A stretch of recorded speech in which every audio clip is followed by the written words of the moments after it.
Welcome everyone to the Universal Pokemon Federation. I am your host this time around, Mark Cameron. Don Pokemon asked me to fill in for him. He's not going to be here today as your host. He's got other business to take care of.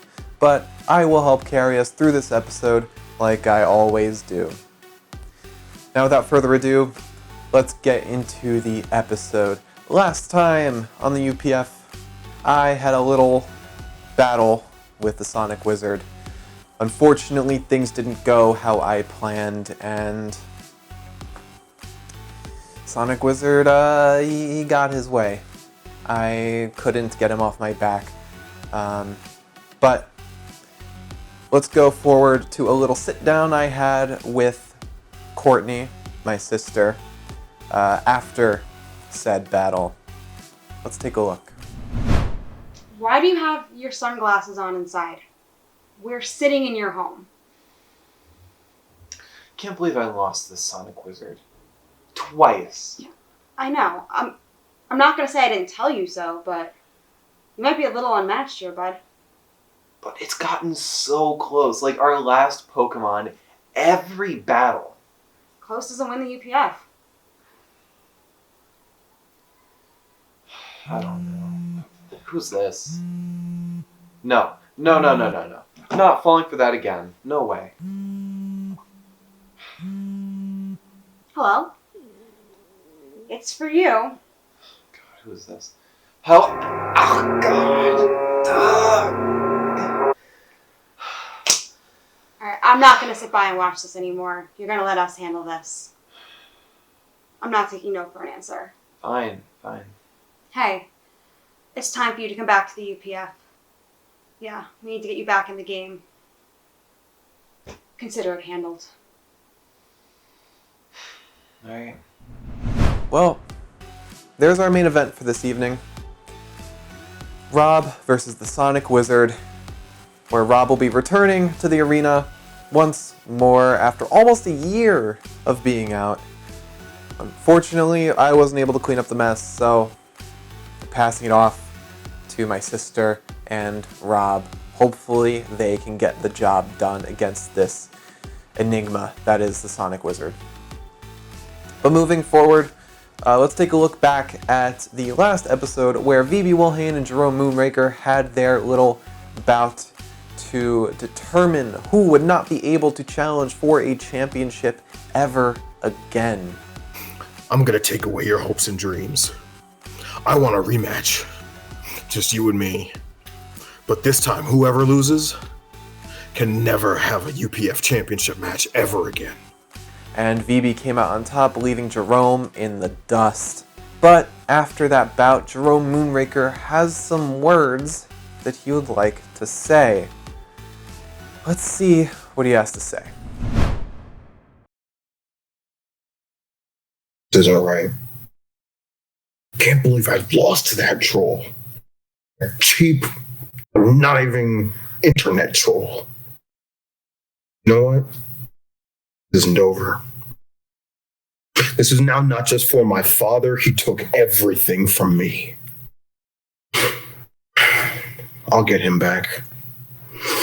You know what? I got something for him.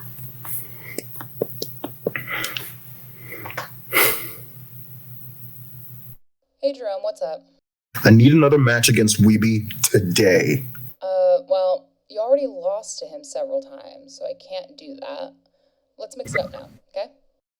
Fine. You can just give me a match against anybody. How about Mark Cameron?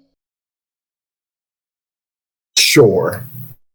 Okay, that match is happening tonight.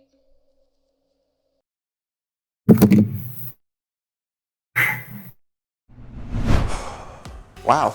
Alright, Jerome, so it looks like you and I will be battling. Coming up next, actually. Right now, you and I will be facing off in a singles match. Let's do this.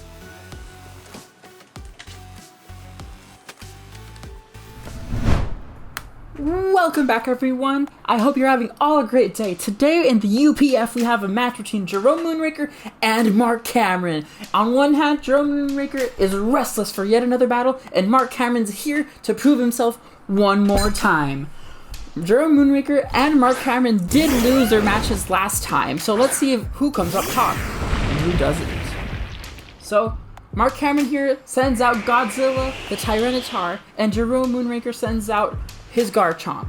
Two pseudo-legendary Pokemon. Garchomp already going for a Stealth Rock first turn, making those entry hazards that's really scary for the opposing team. Oh, and Godzilla also going for another Stealth Rock. Ooh, both sides really have to think it through when switching to Pokemon. Oh, Garchomp already leading in with a Stab Earthquake, super effective against Godzilla. Ooh, does over half, I think almost 75% health, and it retaliates with a Snarl, luring Garchomp's special attack stat. Oh, and Garchomp again with an Earthquake. That's definitely knocking out Godzilla. Oh no. One Pokemon already down for Mark Cameron. How is he gonna recover from this? Oh, he sends in Autumn, a fairy type Alcremie. Smart switch from the Garchomp into Blissey. As you guys remember, last time Blissey was an immense tank in Jerome Moonraker's team. And yet again, yeah, tanking up that Dazzling Gleam like it's nothing. Damn. Ooh, Sandstorm damage is really impactful here, as these two are non-rock, steel, or ground type, so they do take residual damage. And Autumn going for a Calm Mind here, setting up and boosting its special attack and special defense. Let's see what Blissey does. Oh, a Thunder Wave to cripple Autumn's speed and potentially get a fully paralysis every turn. Let's see.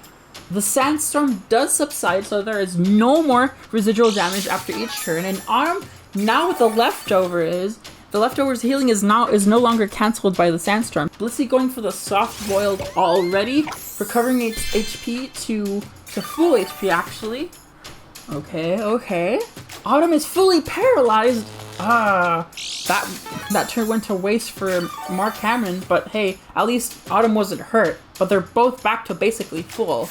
But Jerome Moonraker's team is basically at full HP. Into Nighthawk, ooh, a steel type. That might be extremely problematic for Autumn here. And Autumn gets fully paralyzed. Yikes, that's yet another turn that Mark's team can't do anything. Oh, and Mark Cameron does Dynamax or Gigantamax's Alcremie. Now we have a very big and thick cake. Autumn going on to Gigantamax Alcremie. Ooh, what does Mark Cameron have in store for us? What is he planning to do against this Nighthawk of ours? A Nighthawk Iron Head? Ooh, that would have done a lot of damage if it were not Dynamaxed. And Nighthawk does get healed a little bit from its Shell Bell, but since it did a lot of damage, that is a lot of healing. And Max Flare coming from Dynamaxed Autumn. Oh, that is a one-hit KO, basically, after Stealth Rock's damage. It sets up the sun, making next Max Flares do boosted damage. Ooh, a very big counter or check to Alcremie, or Autumn, sorry, is eliminated. Ooh, I wonder how Jerome Moonraker will recover from this. He takes out the Drapion, which is being Dynamaxed at the moment. Poison type does do a lot of damage and super effective against Fairy, so Autumn has to watch out for that. But do remember that Drapion is part dark, so Fairy type moves will do neutral damage against this Drapion. So let's see. Drapion must go faster because Autumn is paralyzed. Oh, goes for Max Guard, stalling out both players' Dynamax turns, but it's actually more beneficial for Jerome Moonraker as he's just starting his Dynamax turns, and Autumn, in Mark's side, only has one more turn after this one. Maybe, let's see what happens. A Max Ooze onto Autumn, super effective damage, but do remember that Max Ooze and Max Knuckle have reduced damage because they both increase their respective offensive stats. So it doesn't do that much damage. Ooh! G-Max Finale does a lot of damage to Drapion. That would have been in one shot if it weren't Dynamax, and it heals a lot for Autumn. Oh, and that passive healing, that's very smart, Mark. Passive healing without leftovers, and Autumn staying in for so many turns. That leftovers healing is actually healing more than just a Citrus Berry. Switching out into Roserade, Mira the Roserade here. Okay, good choice. Poison type moves are going to be neutral because it's grass and poison. Ooh, that's a lot of damage actually. Wow, on to Rose Raid from from Max Ooze from Drapion. There's a lot of damage onto Myra. Myra does get a little bit of recovery from Black Sludge healing only poison type Pokemon. Because both Pokemon are at low HP. Let's see. Oh, Myra going for a Stun Spark, outspeeding the Drapion and paralyzing it. It lands. Let's see, will it be able to move? Yes, it does move and connects an X-Scissor. Ooh, it doesn't quite take out the Myra, leaving it at red health, very low HP. The Sun is no longer there, meaning any abilities with Sun and Fire type moves will no longer get the benefits. Myra does go for the spikes. Okay, Mark Cameron, maybe playing for a later game, putting two different types of hazards, sacrificing Myra, but who knows? What if those hazards do come into play a lot with that residual damage? Style is sent out on Mark Cameron's side, okay, and Marak is gonna outspeed with a Boomerang. Only one hit is enough to take the knockout. Is that paralysis from Myra? Myra, you did not die and you did not get fainted in vain, might I say. Jerome Moonraker does send out the Garchomp, a very high-powered threat. Jerome Moonraker goes for an Earthquake, knocking out Styles in one hit after Stealth Rocks. Did Stealth Rock damage even matter? Not sure. Probably not, because Garchomp has an extremely high attack stat. Mark Cameron sends out the Champ to replace Styles. Jerome Moonraker has 2 Pokemon down. Garchomp going for an Earthquake, not quite getting the knockout. Ooh, but Champ goes for a 4-time super effective Ice Punch onto Garchomp. That is definitely securing the KO. Ooh, but now the Champ is low on HP because of the Rocky Helmet. Okay, Jerome Moonraker sends out Rotom Frost, just like last game. Who will outspeed? Oh, Rotom goes for the Hex. Ooh, Hex actually here does double damage, but the low HP doesn't really matter. Higher HP Hex would have done lots of damage. Raichu is out and goes for a Focus Blast, and it does not miss. Focus Blast hits this time. Ooh, super effective onto the Rotom Frost. That is a knockout onto the Rotom Frost. Well done. And Focus Blast, ladies and gentlemen, and non-binary pals, Focus Blast did not miss. It hit. Azure the Blastoise is sent out on Jerome Moonraker's side, and it gets outsped the Raichu, and Thunderbolt is enough to take it out. Super effective damage. Ooh, Mark Cameron's really turning the tides around. All Jerome Moonraker has left is the Blissey, which, mind you, is a very high special defensive tank, and Mark Cameron only has special attackers. Raichu goes for the nasty plot to break through Blissey's defenses, hopefully. Okay, Blissey goes for the Soft Boil to recover the health it lost from the hazards damage. Okay. But will it be able to stall enough from the Raichu's boosting attack, special attack stat? Goes for yet another nasty plot. Is he getting greedy? I don't know, but Blissey, as I mentioned, high HP and high special defense. And Blissey goes for a Charm onto Raichu, lowering its attack stat. Goes for another Focus Blast, and it hits again! Super effective against the Blissey. That is enough for the knockout. One hit KO, a special move. One hit KOs a Blissey. Now let's watch it back and let's see who's the MVP Pokemon of the match. Honestly, this match here was very back and forth until the end, where Mark Cameron was able to turn the tides around, and I gotta give it to ya. Raichu is the MVP Pokemon of the match. It secured a whopping 3 KOs in succession. It took out the Rotom Frost with a Focus Blast, the Blastoise with a Thunderbolt the turn right after, and then it one-shot the Blissey, a special defensive tank, after 2 nasty plots with a single Focus Blast.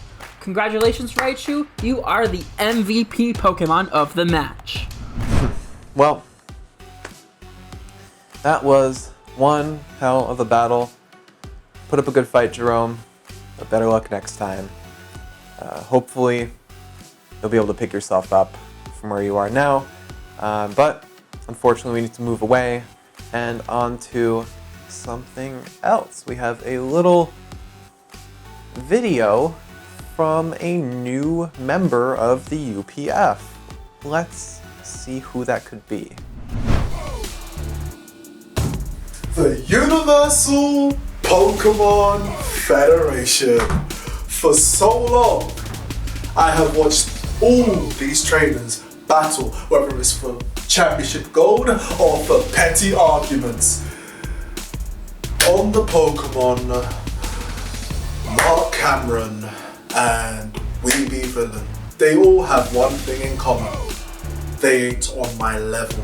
I have beaten the best of the best, and I have dominated them all, which lands me here in the UPF. So, fellas, keep your keen eyes open, because when that bell rings, it will be your demise. I am Fenrir and prepare to get sleeped. Boom!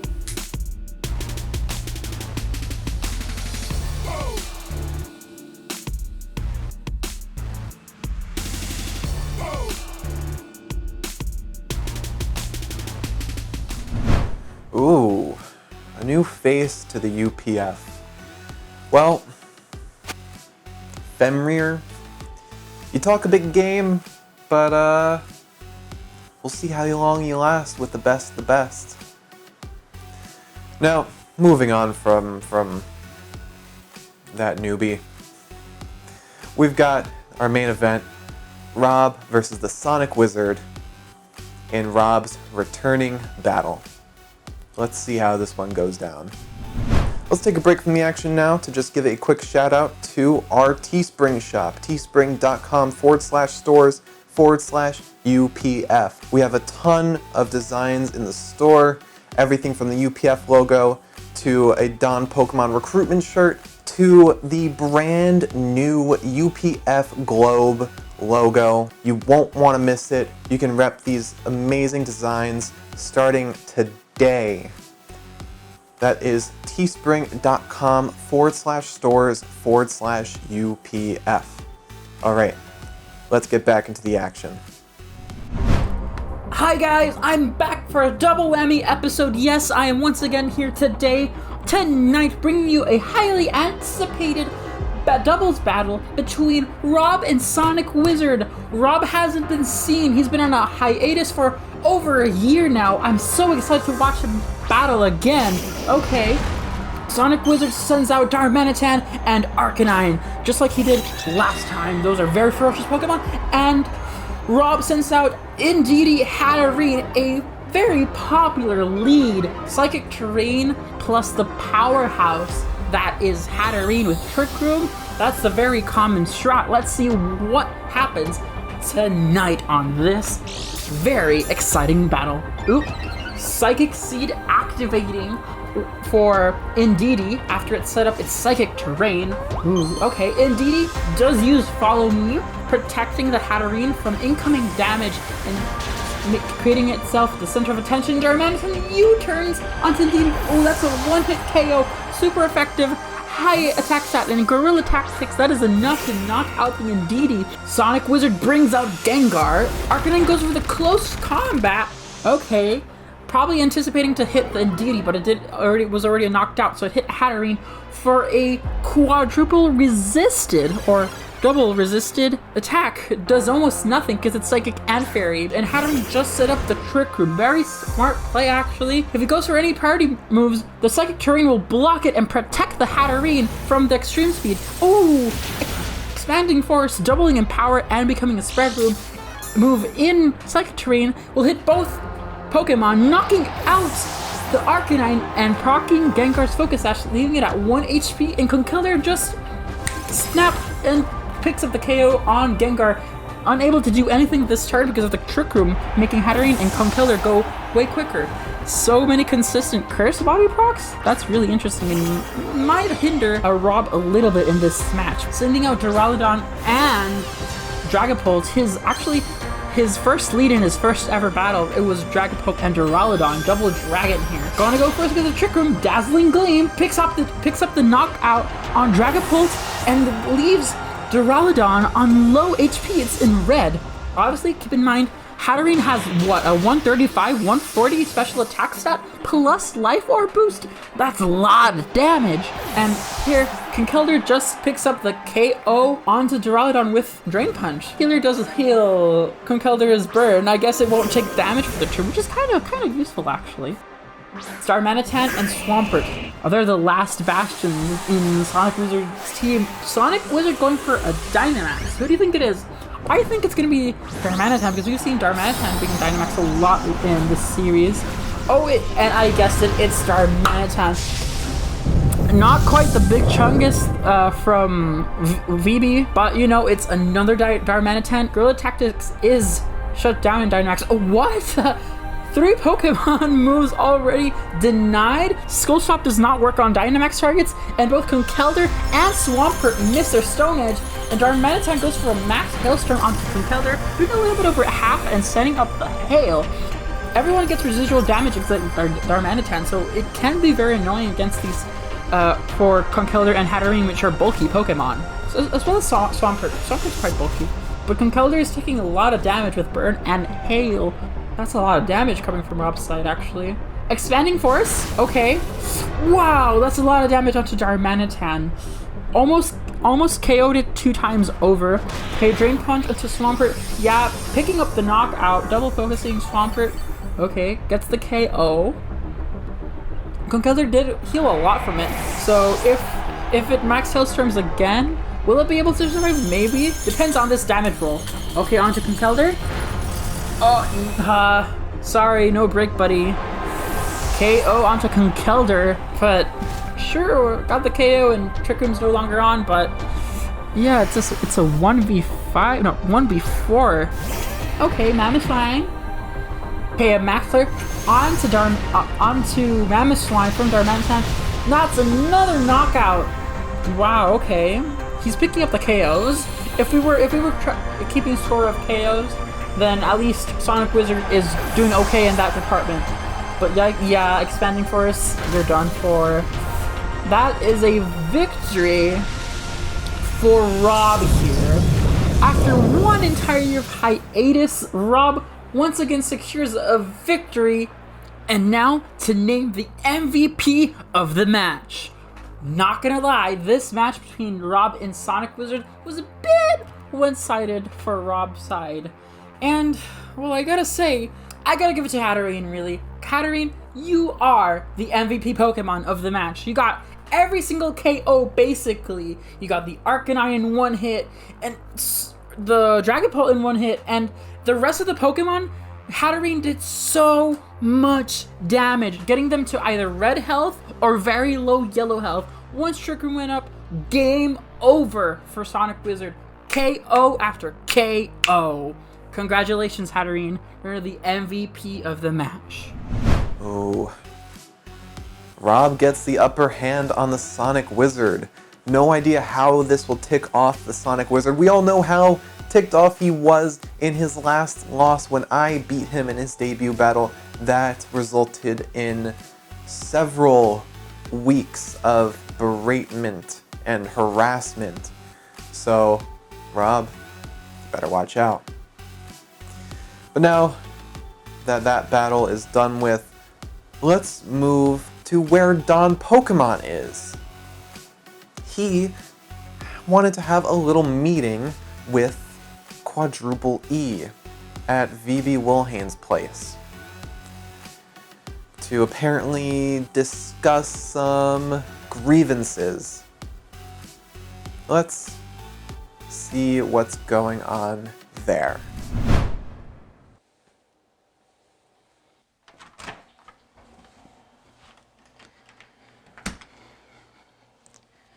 All right, Dom, what's going on? Why am I at Weeby's place?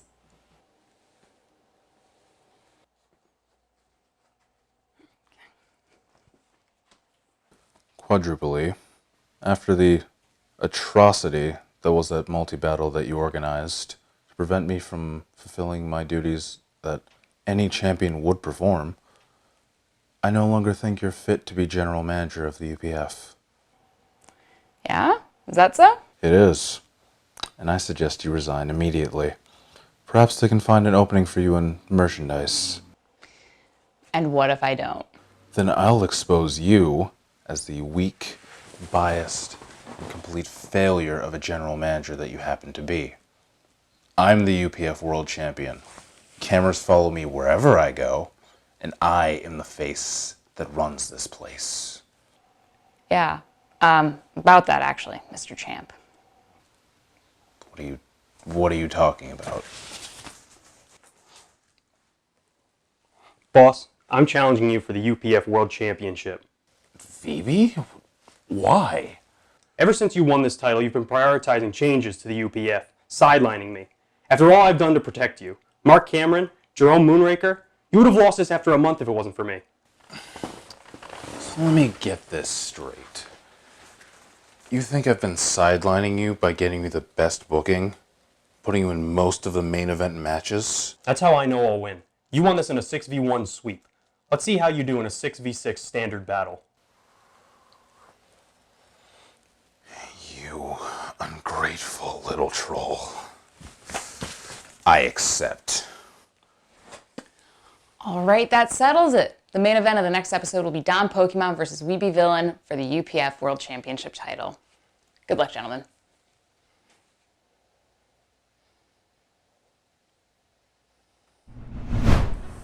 Wow. So, Vivi Wilhane has challenged Don Pokemon for the UPF World Championship. That is huge. If Vivi becomes the new world champion, I don't know what this place is going to look like. Everyone knows things changed a lot when Don Pokemon became champion, so we'll see how the tide goes in the next episode. That battle will be happening, so tune in then. But until then, have a fantastic evening. Thank you all so much for watching, and we'll see you in the next one.